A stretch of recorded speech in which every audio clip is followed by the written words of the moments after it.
dalam pada nak mencari jodoh tu, nasihat saya, tolong persiapkan diri untuk jadi orang yang terbaik. Betul lah kan? Apabila kita nak cari jodoh ni, pasti kita nak jodoh yang baik, yang boleh membaikkan kita, yang boleh membahagiakan kita.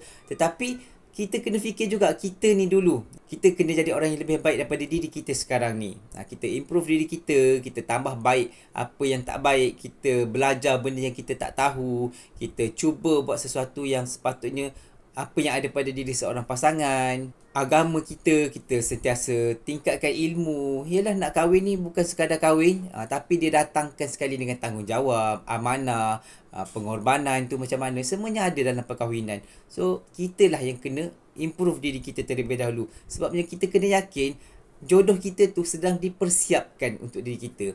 So, kita just ready untuk dapatkan pasangan terbaik dengan cara macam mana? Kita jadi baik dulu. InsyaAllah yang baik akan menarik yang baik untuk diri kita. InsyaAllah. So, all the best untuk mencari jodoh.